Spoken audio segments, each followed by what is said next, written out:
죄가 우리에게 말하는 4가지 거짓말이라는 제목이 되겠습니다. 사랑하는 교우 여러분, 여러분은 최근에 회개하신 적이 있습니까? 만약 우리가 하나님께 회개하지 않고 살고 있다면 이는 2가지로 분석할 수 있습니다. 첫째는 우리가 회개할 필요가 없을 정도로 아주 거룩한 성도, 정말 예수님처럼 사는 그런 성도이거나, 아니면 만약 삶이 거룩하지 못한데도 회개하지 않고 살고 있다면 그 사람은 이미 하나님으로부터 멀리 떨어져 있다는 것을 스스로 증명하는 꼴이 되고 맙니다. 거룩하고 순결한 기독교인으로 성장하는 과정에 있어서 어쩌면 가장 중요한 것은 죄를 지었을 때 빨리 회개하는 것입니다. 그렇지 않으면 결국에는 우리가 하나님과 멀어지는 그런 일이 일어나게 됩니다. 이렇게 사탄은 우리가 죄를 범할 때 이런 거짓말을 사용한다 이 말입니다. 그래서 오늘은 죄가 말하는 4가지 거짓말, 이것들을 잘 살펴보면서 사탄이 어떻게 우리를 죄로 빠뜨리려고 유인하고, 또 우리는 어떻게 이에 맞서서 싸워 승리해야 하는가, 이런 방법에 대해서 오늘 말씀을 여러분과 함께 나누고자 합니다. 사랑하는 교우 여러분, 죄가 우리에게 말하는 4가지 거짓말을 이제 소개해 드리겠는데요. 첫 번째 거짓말, 지금 너가 지은 죄는 별것이 아니야. 남들은 너보다 더 큰 죄를 짓고 살고 있어. 그러니 뭐 신경 쓰지 마. 이런 거짓말입니다. 여러분, 우리가 처음 죄를 범했을 때는 우리의 양심은 그것이 잘못되었다고 경고하기 때문에 자책감과 또 수치, 이런 것을 느끼게 되거든요. 그래서 다시는 잘못한 행동을 하지 않아야 되겠다, 다시는 죄를 범하지 않아야 되겠다, 이렇게 생각을 합니다. 그래서 그 죄를 반복하지 않으려고 하죠. 그러나 잘못된 행동, 즉 죄를 계속해서 짓게 된다면 큰 문제가 아니라고 스스로 생각하게 된다는 것입니다. 여러분, 바로 이것이 죄가 말하는 거짓말이에요. 지금 네가 지은 죄는 잘 돌아봐, 별거 아니야.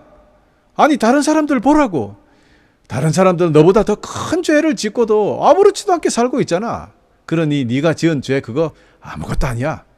여러분, 이 거짓말은 우리의 상황을 더욱 심각하게 왜곡하고 성도로서의 삶과 믿음을 완전히 흔들어 놓기까지 합니다. 이런 이유로 참된 성도는 서로의 죄를 고백할 수 있는 성숙한 영적인 친구, 이 소울메이트가 꼭 필요합니다. 그래서 야고보서 5장 16절에서도 여러분은 서로 죄를 고백하십시오, 서로를 위하여 기도하십시오 그랬거든요. 서로 죄를 고백하는데 내 혼자 됩니까? 이 말 속에는 우리의 형제 자매, 같이 천국길 가는 그런 영적인 친구가 필요하다는 거예요. 그래서 우리가 교회에 나가는 거 아니겠습니까? 여러분, 여기서 서로 죄를 고백하라 했으니까 영적으로 성숙한 거듭난 성도, 즉 주 안에서 한 몸이 된 그런 성도 간에 혹시 잘못이 있으면 서로 죄를 고백하라는 뜻이거든요. 상대방의 죄의 고백을 들었다면 함께 눈물 흘리며 중보 기도를 하라는 것 아닙니까? 그 죄에서 빠져나올 수 있도록 도와주라는 그런 뜻이거든요. 그런데 여러분, 여기서 같은 교회에 출석한다는 이유 하나만으로 믿고 막 그냥 내가 어떤 죄를 지었다고 고백을 했다가는요, 자신 빼놓고 모든 사람들이 어느 날 내 죄를 다 알고 있는 경우가 있어요. 여러분, 이러다면 막 그냥 교회를 못 나가게 되는 거죠. 여러분, 그래서 꼭 조심해야 됩니다. 아멘. 그래요. 여러분, 이뿐만 아닙니다. 여기서 또 한 걸음 더 나가서 남들은 너보다 더 큰 죄를 짓고 있는데 뭐 그런 것 가지고 이야기하냐, 이렇게 해서요 상대방과 비교하는 유혹. 여러분, 저도 제 아들이 중학교 1학년에 입학하고 며칠 안 됐을 때 하굣길에 픽업하러 갔다가 아들 그 학교 앞에요, 정차금지 표시가 있었던 거 있었어요. 그래서 그럼 남들도 잠시 뭐 정차하고 그 자녀들 태우고 가길래 저도 뭐 시동도 안 끄고 잠시 이제 이렇게 있다가 아들이 나오길래 빨리 태워서 가려고 했는데 그냥 그 어디서 나타났는지 정말 주차 요원이 와서 딱지를 탁 끊는 거예요. 귀신같이 끊더라고요, 정말. 그래서 제가 막 그냥 왜 나만 딱지 끊냐고, 지금 저기 보라고, 저 차도 지금 여기 세웠다 가자냐고, 저 차도 그러고 다들 말이야 자기 자녀들 태우고 가는데 왜 나만 딱지 끊냐고 막 따졌어요. 여러분 아시잖아요. 호주의 교통딱지가 이거 한번 끊기면은 몇십만 원 하잖아요. 그러니 막 화가 나고 흥분하지 않겠습니까? 막 나가서 그냥 주차 단속 그 요원이요, 아주 차분하게요, 뭐 남이야 어쨌든 말든지 당신 위반하긴 위반했잖냐고. 그래서 딱지 끄는데 뭐가 문제냐고. 그러니 막 더 약이 오르더라고요. 그리고 집에 오는 동안에 막 속은 상한데 가만히 생각해 보면 또 틀린 말은 아니에요. 그 주차 단속 요원이 말이 맞긴 맞아요. 그래서 한번 화가 났던 기억이 있어요. 이처럼 말이에요. 자기가 잘못했으면 거기에 해당하는 뭐 벌을 받으면 되는데 꼭 남들을 끌어들이잖아요. 우리가 내 자신의 죄를 가볍게 하라는 뭐 이런 유혹 아니겠습니까? 목사인 내가 그 순간에 목사답지 못했던 거죠. 아니 만일 그 주차 단속 요원이 제가 목사인 걸 알았다면은 아니 그게 하나님께 영광이 되었을까 이 말입니다. 잘못해놓고 목사가 고함이나 지르고 부끄럽지요. 여러분, 우리는 이처럼 쉽게 남들과 비교하는 함정에 빠집니다. 남들과 비교하는 것은 우리가 저지르는 가장 교활한 죄 중에 하나인데요. 비교에는 자존심이 연결되어 있거든요. 그리고 이 자존심은 또 교만과 친구입니다. 교만을 하나님께서 제일 싫어하시는 것 중에 하나인데, 그러니 우리가 그만 비교한다는 것은 점점 연결되어서 교만까지 가는 거니까 하나님께서 그 비교 자체를 싫어하시는 거예요. 물론 여러분 아무 비교나 다 싫어한 것 아니에요. 그럼 하나님께서 우리에게 왜 비교할 수 있는 그런 마음을 주셨느냐. 야, 저분은 참 예수님을 저렇게 열심히 믿구나. 비교해보니까 나는 참 아직도 멀었다. 더 열심히 믿어야 되겠다. 이런 거룩한 비교는 하라고 우리에게 마음을 주셨는데 죄를 덮으려고 남들과 비교하는 그런 마음으로 바뀌어버리면 안 된다 이 말입니다. 그래서 마태복음 7장 3절에 보면 우리 주님께서 이렇게 말씀하셨잖아요. 너는 어찌하여 너 형제의 눈 속에 있는 작은 티는 보면서 네 눈 속에 있는 나무 토막은 보지 못하느냐. 이 꾸중하셨잖아요. 이 보세요.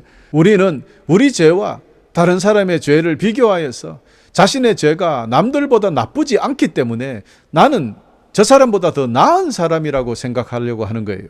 그런 사람들은 회개하지 않는 거죠. 그래서 우리 스스로 위로하면서 계속 죄 가운데 있게 되는 것입니다. 여러분, 이처럼 사탄은 남과 비교해서 우리가 지은 죄가 작고 문제가 되지 않는다고 우리를 속입니다. 그래서 이 속임수에 빠진 사람들마다 내가 비록 뭐 나쁜 짓을 했지만 다른 사람들은 나보다 더 심각한 죄를 범하고 있는데 에이 뭐 이 정도는 나는 괜찮아. 그러면서 살게 된다 이 말입니다. 그러나 성경은 분명히 우리에게 경고합니다. 모든 죄는 크고 작음이 중요한 것이 아니라 죄는 죄일 뿐이다. 그러므로 너가 지은 죄는 별일이 아니야. 남들이 너보다 더 큰 죄를 짓고 있어. 라는 거짓말에 속지 마시기를 바랍니다. 그래서 오늘부터 우리 자신의 죄를 진실하게 인식하고 회개하는 길을 선택하여서 승리하며 사시기를 간절히 축원합니다. 두 번째 거짓말 소개해 올립니다. 너가 짓는 죄를 아무도 모를 거야. 그러니 괜찮아. 마태복음 6장 6절에 주님께서는 너는 기도할 때 골방에 들어가 문을 닫고서 숨어서 계시는 내 아버지께 기도하여라. 그리하면 숨어서 보시는 내 아버지께서 너에게 갚아주실 것이다. 여러분 보세요. 우리 죄를 비밀로 숨기는 것이 나쁘지 하나님께 나아가서 조용하게 죄를 고백하는 것, 그게 어떻게 나쁘다고 이야기하는 겁니까? 아니죠. 그렇습니다. 근데 여기서 중요한 것은 죄를 비밀로 숨기는 것은 나쁘다는 것을 우리가 알아야 됩니다. 그 예가 창세기 3장에 나옵니다. 에덴 동산에서 아담과 하와가 하나님께서 먹지 말라는 선악과를 따먹고 불순종의 죄를 지었을 때 하나님께서 그들에게 죄를 고백할 기회를 주셨지만 그들은 어떻게 했습니까? 책임을 회피하고 서로를 비난하고 죄를 숨기려고 나무 뒤에 숨었던 것을 우리는 잘 알고 있습니다. 그러나 하나님께서는 처음 사람들에게 지은 죄에 대하여 공개적으로 이야기하기를 처음에 원하셨던 거거든요. 우리가 하나님과 믿음의 친구에게 죄를 고백하고 우리의 죄는 비밀에서 깨어나 알려지지만 오히려 용서받고 오히려 죄악된 우리의 삶에 책임질 수 있는 기회를 가지게 된다는 것을 우리는 알아야 됩니다. 한 번만 부끄러우면 되는데 그걸 덮어놨다가 우리 삶이 영원히 부끄러워질 수도 있기 때문입니다. 그렇습니다. 우리 모두는 우리들의 죄에 대해 숨김없이 진실하게 이야기할 수 있는 영적인 친구가 필요합니다. 우리가 서로 죄를 고백하고 같이 죄 용서를 위하여 중보 기도할 때 우리를 붙잡고 있는 죄에서 해방되는 온전한 자유를 경험하며 살게 되는 것입니다. 여러분, 이것은 축복이에요. 경험해보지 못한 사람은 몰라요. 그래서 서로 죄를 고백하고 서로를 위하여 기도하라 하셨던 거거든요. 그런데 이것을 서로 죄를 고백하기만 하면, 아이고 저 사람이 저런 죄를 지었대, 아유 뭐 사람이 뭐 겉으로 봐서는 모르겠는데 아유 그런 죄를 지었다네 하면서 온 동네방네 소문내고 다니면 그 사람은 우리의 형제 자매가 아니에요. 아무리 교회를 와서 뭐 직분이 뭐든 간에 그 사람은 우리의 형제 자매가 아니고 거듭난 사람이 아니고 참 성도가 아닌 거예요. 어떻게 하라고요? 그 사람의 아픈 것을 알게 되고 죄를 알게 되고 약함을 알게 되면 그것을 위하여 눈물로 중보하며 같이 기도하고 도와줘야 되는데, 그렇지 못하고 소문내고 다니고 말입니다. 그런 사람이 어떻게 성도입니까? 그런데 교회에 그런 사람이 넘쳐나잖아요. 여러분, 이래서는 안 돼요. 이처럼 성경은 우리의 죄를 숨기지 말라고 하십니다. 그러나 사탄은 우리의 죄를 꽁꽁 숨겨라고 이야기해요. 너가 짓는 죄는 아무도 모를 거야. 그러니 괜찮아. 이렇게 가짜 위로를 합니다. 그래서 우리가 하나님 앞에 회개하지 못하도록 만들어서 결국에는 우리를 영원한 죽음으로 인도하려는 간악한 술책인 것입니다. 그러나 하나님께서는 분명히 우리에게 이렇게 말씀해 주셨습니다. 에브라임은 내가 알고 이스라엘은 내게 숨기지 못하나니 에브라임아 이제 너가 음행하였고 이스라엘이 더러워졌느니라 라고 말씀하셨습니다. 그들이 무엇을 숨기든 간에 하나님께서는 하늘에서 보시고 모든 것을 알고 계신다는 뜻입니다. 이처럼 사람이 자신이 지은 죄를 아무리 숨기려고 노력해도 하나님 앞에서는 낱낱이 완전히 드러나게 되는 것입니다. 여러분, 그러니 어차피 숨길 수 없다면 오히려 우리 스스로 자진해서 주님 앞에 나아가서 회개하는 것이 상책 아니겠습니까? 그렇지 않습니까, 여러분? 그러므로 너가 짓는 죄 아무도 모를 거야, 그러니 괜찮아, 이렇게 말하는 달콤한 거짓말에 속지 마시고 모든 죄 숨기지 말고 주님께 나아가 고백하고 회개하여 참된 자유 속에 기쁘게 살아가시기를 간절히 축원합니다. 세 번째 거짓말입니다. 하나님은 너가 지은 이런 죄를 용서하지 않으실 거야. 이런 죄를 지었는데 어떻게 하나님께서 나를 용서할 수 있을까? 이런 생각을 수많은 사람들이 하고 산다는 거예요.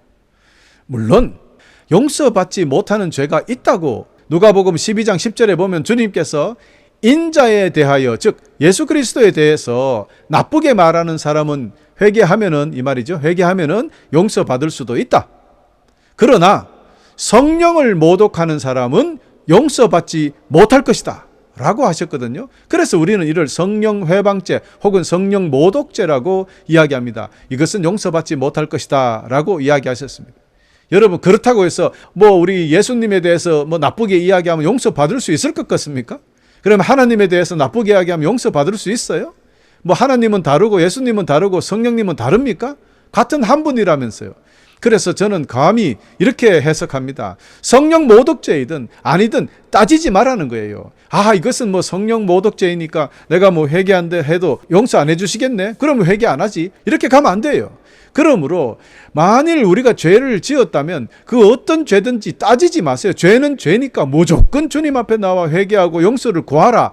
이것이 제 해석입니다. 용서받지 못하고 용서받을 수 있는 것은 우리 주님께서 알아서 하실 일이에요. 죄의 용서는 오직 주님의 손에 달려있기 때문에 성경을 해석해가지고 우리가 이것은 용서가 받겠네? 그래서 회개하고, 이것은 용서받지 못하겠네? 그래서 기도 안 하고, 이러지 말라는 거예요. 용서하고 안 하고는 주님께 맡기는 거예요. 마치 학생이 시험 쳤을 때 그 뒤에 채점은 선생님께 맡기는 거예요. 학생이 할 수 있는 거는 시험을 잘 치는 것까지입니다.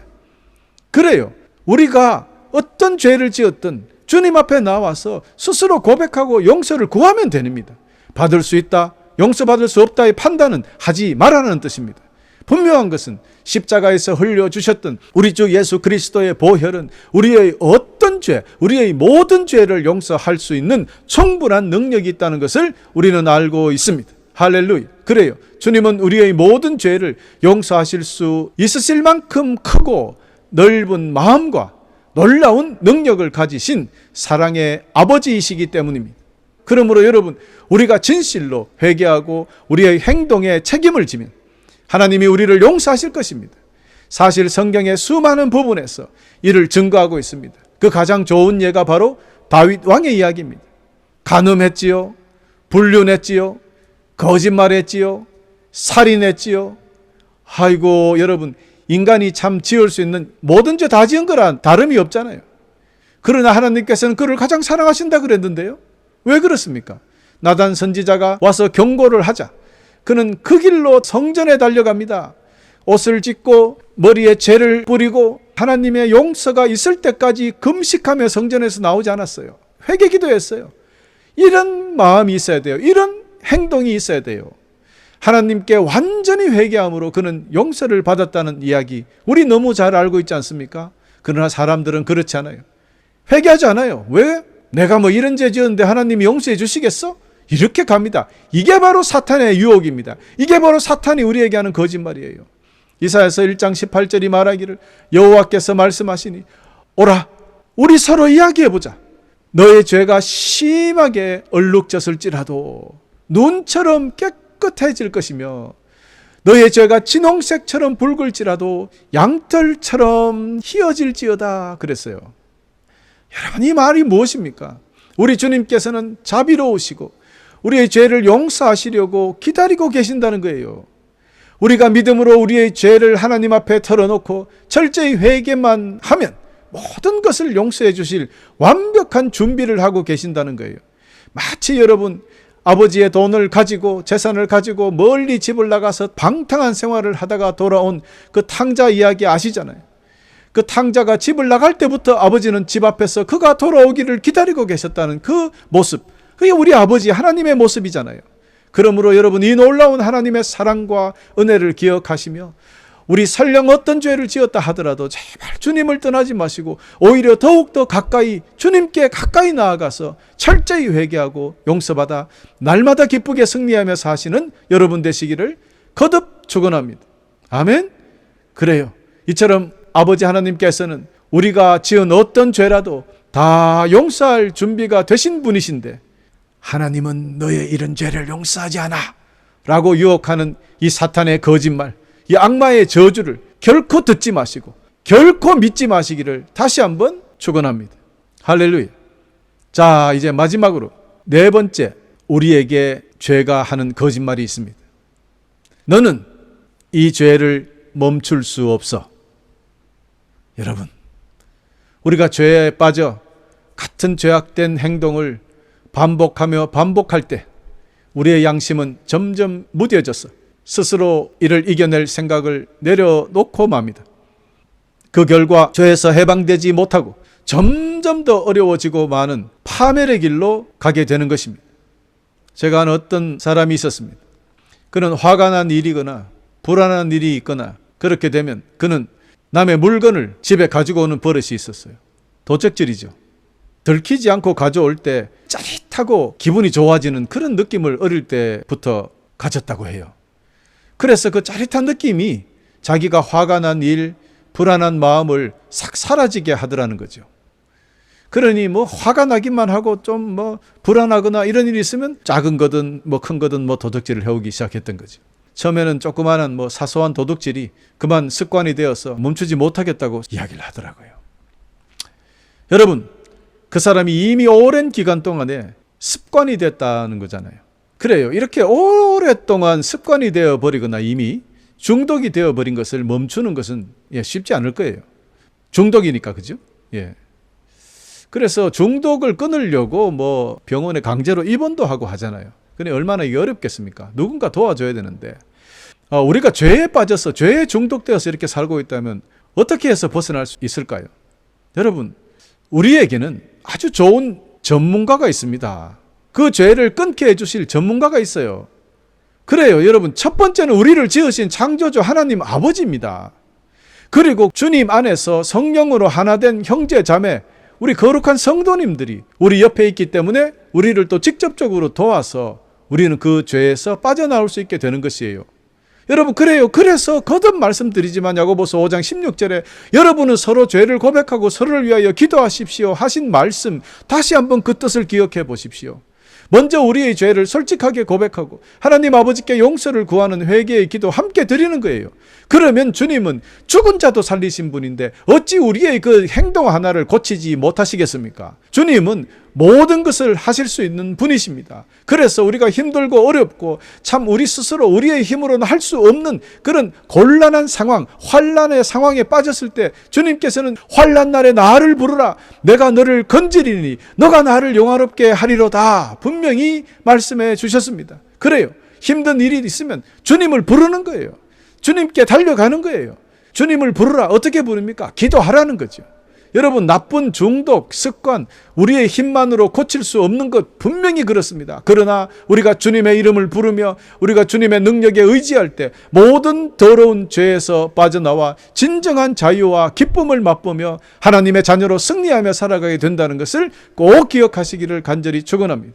그러나 결코 잊지 말아야 할 것은 사탄은 우리가 뭘 좀 하려고 하면 완전히 좌절하고 포기하고 쓰러질 때까지 계속해서 야야야야 너는 이 죄를 멈출 수 없어. 너는 결코 할 수 없단 말이야. 자꾸 거짓말을 합니다. 그래서 하나님의 말씀보다 이 사탄의 이런 유혹이 점점 더 크게 들려와서 사람들은 무력감과 죄책감에 빠져서 시달리게 되고 결국에는 스스로 파멸하고 마는 거예요.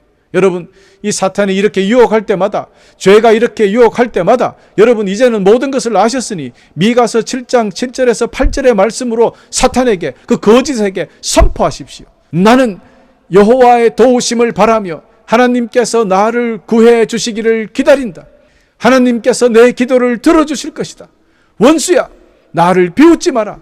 내가 쓰러졌으나 다시 일어날 것이요, 지금은 재앙의 그늘 속에 앉아 있으나 여호와께서 내게 등불이 되어 주실 것이다. 예수 이름으로 선포하시기 바랍니다. 아멘. 할렐루야. 그렇게 하면 우리가 사탄의 소나기에서 빠져나올 수 있어요. 사탄의 말을 듣지 않고 오직 주님의 말씀에 의지하여 사탄에게 선포하는 것입니다.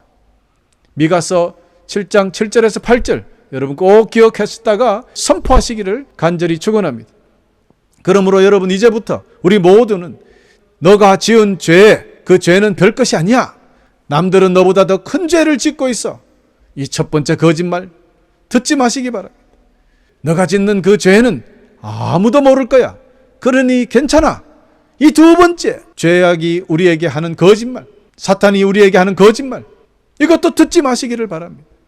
세 번째, 하나님은 너의 이런 죄를 결코 용서하지 않으실 거야. 이 거짓말 여러분 듣지 마시기 바랍니다. 그리고 마지막으로 너는 이 죄를 결코 멈출 수 없어. 여러분 듣지 마시기 바랍니다. 사탄의 이런 유혹, 이런 죄가 말하는 이따위 파멸의 거짓말에 속지 마시고 성경을 통해 진리를 찾으시고 하나님의 은혜에 기대어서 거룩하고 순결하고 온전한 삶을 선택하시기를 바랍니다. 하나님의 은혜는 항상 우리와 함께 하시기에 우리가 회개하고 다시 주님의 품으로 돌아가기만 하면 우리 주님은 언제든지 크게 기뻐하시며 하늘 문을 여시고 한없는 축복을 여러분에게 부어 주실 것입니다. 조금 더 이 말씀을 의심하지 말고 사탄의 말에 귀 기울이지 않기를, 거짓말에 귀 기울이지 않기를 간절히 축원합니다. 그러므로 우리 모두 우리 주 예수 그리스도 안에서 성령님의 도우심을 통해 철저히 회개함으로 사탄의 유혹을 이기고 하나님과의 더 깊고 친밀한 관계를 향해 나아가십시다. 끝으로 우리 모두 오늘부터 죄가 말하는 이 네 가지 거짓말에 속지 마시고 오직 우리 주 예수 그리스도의 진리의 말씀에 귀를 기울여 순종하셔서 결코 흔들리지 않고 날마다 승리하며 기쁘게 사시기를 간절히 축원하면서 오늘 말씀을 마치겠습니다. 할렐루야.